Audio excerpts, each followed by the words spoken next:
wrap the Daughters of Queen Victoria series with the most loyal, most suffocated, and possibly most emotionally blackmailed royal daughter of all time.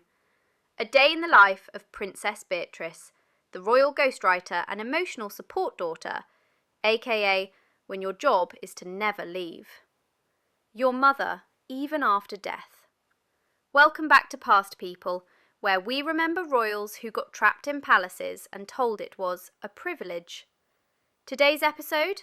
Brace yourself.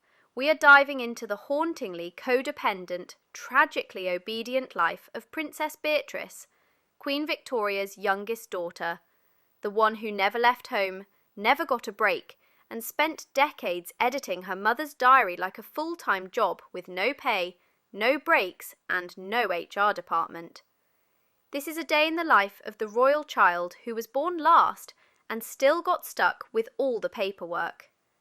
Wakey wakey, right for Queenie time, 6:30 a.m. to 8 a.m.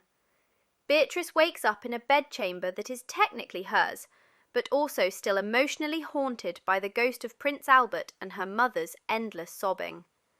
She opens her eyes and hears Queen Victoria's bell. It begins.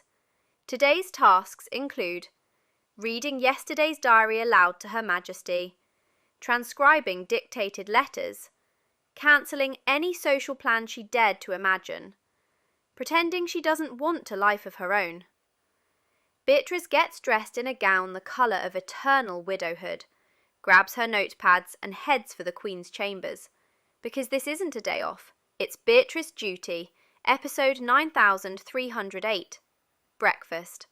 With surveillance time 8 a.m. to 9 a.m. Beatrice eats toast. Queen Victoria eats Beatrice's soul. They sit together. The Queen discusses the weather, court scandals, and what Beatrice's siblings are doing wrong today.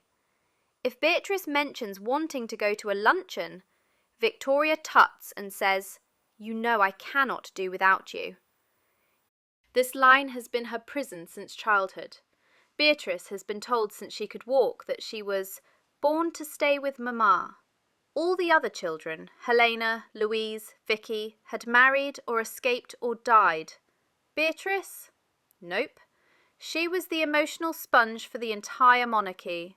Diaries, dictation and death anniversaries. Time, 9 a.m. to 12 p.m. The next several hours are spent typing up Queen Victoria's journals, copying letters into neat script, listening to endless monologues about Albert, editing decades of grief into readable prose. Beatrice is editing her mother's past in real time. If something is too personal, too scandalous, or too sad, it's removed. Beatrice shapes the official royal memory with a quill and a weary sigh. And let's be clear, this is not a 9 to 5. This is a lifetime subscription to Victorian widowhood with extra footnotes. The lunch that wasn't. Time, 12 p.m. to 2 p.m.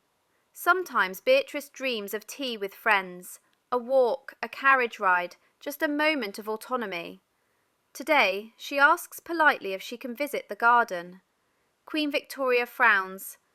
"Is it truly necessary, Beatrice?" And just like that, the answer is no.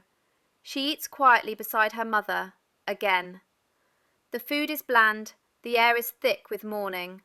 A portrait of Albert looms above the mantel, silently judging them both. The love that, almost, got away. Time, flashback interlude. Now let's talk about Beatrice's love story. Yes, there was one. Prince Henry of Battenberg, handsome, flirty, a breath of fresh German air. Beatrice fell for him, hard. Queen Victoria's reaction? Nuclear-level meltdown. She refused to let Beatrice marry, said she'd never allow her to leave. For months, Beatrice and Henry literally did not speak because Victoria was so mad she iced them both out. Eventually, she caved, but only if Henry moved in with her.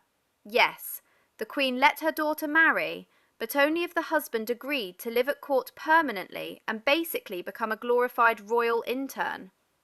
So Beatrice got her man, but never got her freedom. The afternoon editathon. Time 2 p.m. to 5 p.m. Back to the desk. Beatrice continues editing Queen Victoria's journals. This is a colossal task, tens of thousands of pages, decades of emotion, secrets, politics, grief. She works like a medieval monk, hunched over vellum, quietly removing anything that could damage the myth. She crosses out lines about arguments, erases royal tension, tones down rage, pain, and awkward confessions. When Beatrice dies, she'll have destroyed countless original pages, gone forever, but she believes she's protecting her mother's legacy. Others say she was controlling history. We say maybe both. Tragedy, again. Time, flashback, interlude. In 1896, Henry, Beatrice's one true joy, volunteers for a military campaign in Africa. He gets on a ship. Beatrice waves him off, begging him to stay. He contracts malaria, dies at sea, alone. Beatrice is shattered. She's left a widow at 39, with 4 children, and no support. Queen Victoria? She gives condolences, but also immediately resumes dictation the next morning. Beatrice mourns, quietly, with her pen in her hand, and no break in sight. Evenings of editing and emptiness. Time, 6 p.m. to 10 p.m. Dinner is uneventful. Conversation is scripted. Beatrice helps her mother into bed, listens to her final thoughts, and then returns to the desk. She writes late into the night, corrects commas, rewrites phrasing, preserves the image of a queen who became an icon, but who also devoured her daughter's life in the process. The palace is quiet. Beatrice finally closes her journal, alone at last. Time, 10 p.m. to 1 a.m. Queen Victoria dies in 1901. Beatrice is 44 years old. Finally, she's free. But she's also completely unmoored. She keeps working, keeps editing, keeps writing, for 30 more years. She dies in 1944 at the age of 87, having outlived nearly everyone. And with her, the last breath of that Victorian age finally fades. Princess Beatrice was more than her mother's shadow. She was a writer, an archivist, a loyal daughter, a broken-hearted widow, a woman whose life was shaped entirely by other people's grief, and yet she never stopped working to preserve their memory.